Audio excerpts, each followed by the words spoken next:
Je m'intéressais au rusticage depuis assez longtemps, parce que voilà, j'avais ça dans l'œil, j'avais vu ça quand j'étais plus jeune, et puis je crois que j'ai trouvé ça curieux, cette imitation de la nature, et puis en béton, enfin je trouvais ça assez rigolo. Et puis moi ça m'intéressait, et quand on a commencé à discuter des projets qu'on pouvait faire ici, on était parti sur un objet justement fonctionnel, genre une balançoire, des paniers de basket, enfin détourné comme ça en appliquant un traitement en rusticage sur des objets justement plutôt du mobilier urbain, tu vois. Et puis assez naturellement, en ayant vu le site, je me suis dit tiens, ce serait marrant de raconter un peu une histoire avec cet objet, autrement dit de lui mettre un peu de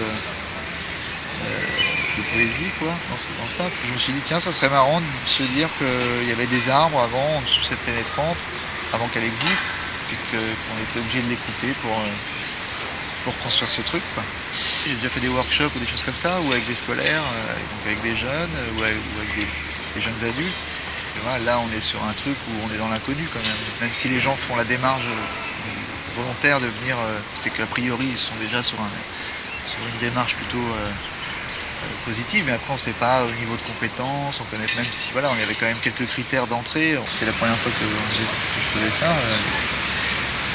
Ça doit être ça, quoi. Et puis on va voir ce que ça donne. Et il s'est avéré que les gens ont été quand même bien fidèles au truc. Ils sont venus tous les jours quasiment, pour certains tous les jours je crois.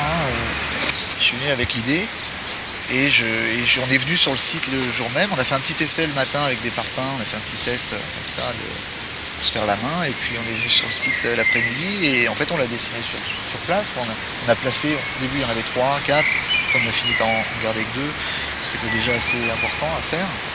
On a discuté pas mal, on a fait des trucs, on a redéfait, c'est vraiment, ça a été vraiment un travail collectif. Ouais. Moi j'ai lancé une idée, après chacun doit mettre un peu en retrait son ego, quoi. D'ailleurs tu as bien vu, quand il a fallu casser une partie, c'est pas pour dire ça c'est pas bien, ou tu vois, ou j'aime pas, enfin c'est pour dire bon faut que ça se tienne, faut que tout le monde comprenne ça, et moi le premier d'ailleurs. Mais moi j'ai pas de problème avec ça parce que de toute façon voilà, je considère que la pièce là, moi je la considère comme une de mes pièces, mais parce que je suis très content du résultat, tu vois. Et je vais l'enregistrer en tant que tel, mais avec évidemment tous les collaborateurs de cette pièce, et que tout le monde peut se l'approprier, voilà. Donc je m'appelle Christophe, j'ai une quarantaine d'années, j'ai la chance de vivre cette époque fantastique où ce qu'on appelle la crise nous permet d'avoir pas mal de temps libre, et donc de participer à des chouettes projets comme celui des cimenteurs. D'accord. J'ai trouvé l'annonce dans un café, un chouette endroit, un café associatif à Jancet, le café associatif de Jancet, je ne sais plus comment il s'appelle, la cantine. La cantine, ouais. Okay. Ouais. Et donc ils avaient ces fly. Moi je suis quelqu'un de très curieux et je me suis inscrit et j'ai participé à la réunion d'information.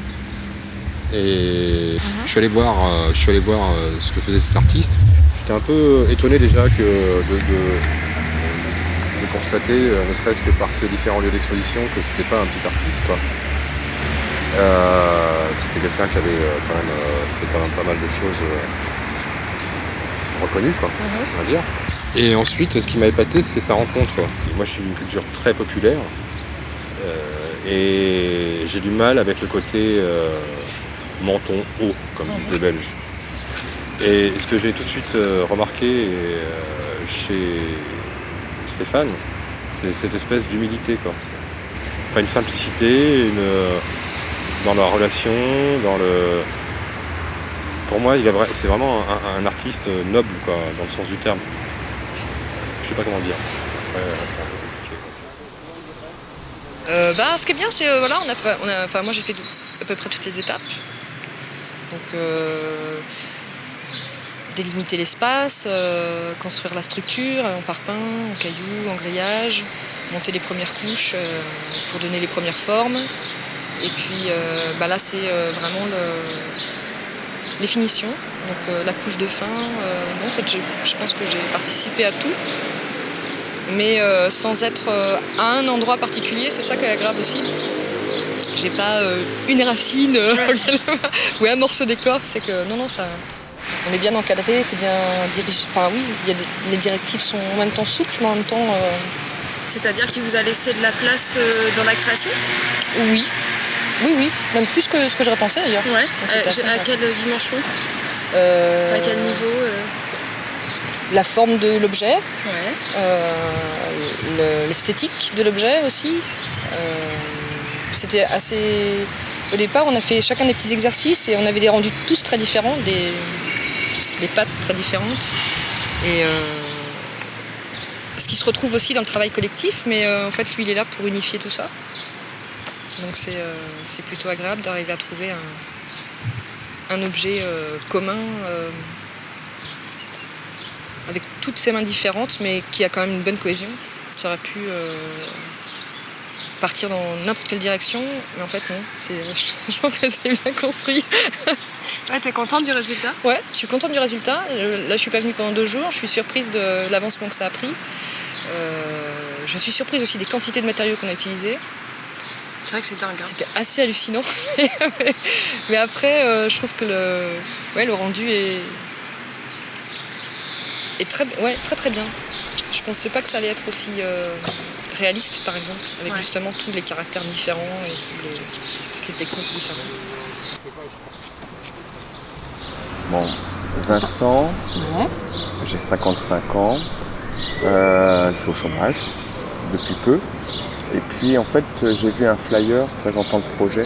Je me suis dit, tiens, réaliser une œuvre collective où il fallait faire de la soudure. Donc au départ, c'était ça, soudure et ciment. Ouais. Ça pourrait être sympa de se retrouver avec un groupe et puis faire une œuvre collective, sachant que je ne savais pas du tout où je m'embarquais et que je ne savais pas que ce serait du rusticage. En fait, les 3 premiers jours sont hyper intensifs parce que là, on creuse les fondations, on fait des parpaings, du béton. Il y a au moins plus de 3 tonnes de béton. Et toi, au départ, avant de t'inscrire, tu avais une passion pour le bricolage en particulier? Plutôt pour le bricolage. Et puis c'est ta formation peut-être? Pas du tout. Non. Je suis formation psycho, donc aucun rapport. D'accord. Et consultant ressources humaines. D'accord. Puis là, je trouvais que c'était un projet très sympa. Je me dis, je sais pas où je m'embarque. Et puis j'ai quand même été voir le site de Stéphane Vigny. Et je trouvais ses réalisations très intéressantes. Je me dis, bon, allez, ça vaut le coup de tenter. Toi, tu as une affection pour l'art Oui, au départ? oui, parce que c'est vrai que bon, il y avait une sorte de motivation à faire, pas une lettre de motivation, mais pourquoi on venait pour ce projet-là. Et puis, j'ai motivé ma motivation en disant, j'aime bien des trucs comme le musée Tatin. C'est un travail collectif, c'est rigolo. Puis ce qui est intéressant, c'est qu'on rencontre des gens différents. C'est une belle réussite. Hein. Après, il faut nettoyer le site et puis ce serait bien voir comment ça s'appelle. Les gens se l'approprient aussi. Bon, il y aura sûrement des barbecues, il y aura sûrement des plus jeunes qui font des soirées là-dedans, très bien. C'est fait pour vieillir, ça aussi. Non, et puis il y a plein de gens qui viennent voir, qui sont intrigués, puis qui sont agréablement surpris, donc c'est encourageant. C'est une très bonne initiative, et puis c'est vrai que c'est pas des gens qui ne sont pas habitués à faire ça, et puis qui ont un peu de temps à donner. Donc, et puis on rencontre des gens qu'on n'aurait pas l'occasion de rencontrer, si ce n'est dans des concerts, si ce n'est dans des expos, et encore. Jacques Chauchat, 55 ans, artiste peintre, graveur, voilà, père de 4 enfants, depuis 10 ans à Poitiers. Je suis toujours assez curieux d'apprendre une technique différente, aller explorer. Puis je trouvais ça bien de faire une pièce d'art public avec des citoyens d'une ville. Enfin, ça réparait, c'était assez réparateur d'un truc que je trouve... d'un mode de fonctionnement que je trouve bien. Plutôt que un statut d'artiste qui arrive un peu totalitaire, qui impose son œuvre. Là, c'est quelque chose qui est plus concerté, qui est plus partagé.